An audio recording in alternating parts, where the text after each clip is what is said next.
Fashion jewellery ವಂಚನೆ ಪ್ರಕರಣದಲ್ಲಿ ಬಂಧನಕ್ಕೆ ಒಳಗಾಗಿರುವ ಮಂಜೇಶ್ವರ ಶಾಸಕ ಕಮರುದ್ದೀನ್ ಅವರ ಕಸ್ಟಡಿ ಅವಧಿಯನ್ನ ವಿಸ್ತರಣೆ ಮಾಡಲಾಗಿದೆ. ಪೊಲೀಸ್ ಕಸ್ಟಡಿಯನ್ನ ಪೂರ್ಣಗೊಳಿಸಿದ ನಂತರ ನ್ಯಾಯಾಲಯಕ್ಕೆ ಹಾಜರುಪಡಿಸಿದ್ದು, ಕಮರುದ್ದೀನ್ ಅವರನ್ನ ಇನ್ನೂ 11 ಪ್ರಕರಣಗಳಿಗೆ ಸಂಬಂಧಪಟ್ಟ ಹಾಗೆ ಮತ್ತೆ ಪೊಲೀಸರು ವಶಕ್ಕೆ ಪಡೆದುಕೊಂಡಿದ್ದಾರೆ.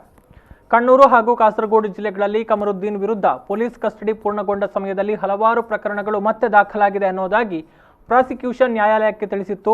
ವಂಚನೆ ಸೇರಿದಂತೆ ಯಾವುದೇ ನಿಬಂಧನೆಗಳು ಅಸ್ತಿತ್ವದಲ್ಲಿ ಇಲ್ಲ ಅಂತ ಪ್ರತಿವಾದಿಯು ವಾದಿಸಿದಾಗ ಪ್ರಾಸಿಕ್ಯೂಷನ್ ವಂಚನೆಗೆ ಪ್ರಾಥಮಿಕ ಮುಖ್ಯ ಸಾಕ್ಷ್ಯಾಧಾರಗಳಿಲ್ಲ ಅಂತ ಆಕ್ಷೇಪಿಸಿತು. ಸ್ಥಾಪನೆಯನ್ನ ಮುಚ್ಚಲಾಗಿದೆ ಎಂದು ಕಂಪನಿಯು ರಿಜಿಸ್ಟ್ರಾರ್ಗೆ ತಿಳಿಸಿಲ್ಲ. ಸಂಸ್ಥೆಯನ್ನ ಮುಚ್ಚಿದ 2 ವರ್ಷಗಳ ನಂತರ ಸಂಸ್ಥೆಯ ಹೆಸರಿನಲ್ಲಿ ಹೂಡಿಕೆ ಸ್ವೀಕರಿಸಲಾಗಿದೆ ಅನ್ನೋದಾಗಿ ಪ್ರಾಸಿಕ್ಯೂಷನ್ ನ್ಯಾಯಾಲಯಕ್ಕೆ ಮಾಹಿತಿ ನೀಡಿತು. ವೈದ್ಯಕೀಯ ಪರೀಕ್ಷೆಯ ನಂತರ ಕಮರುದ್ದೀನ್ ಅವರನ್ನ ಕಾಂಜಂಗಾಡ್ ಜಿಲ್ಲಾ ಜೈಲಿಗೆ ಸ್ಥಳಾಂತರ ಮಾಡಲಾಯಿತು.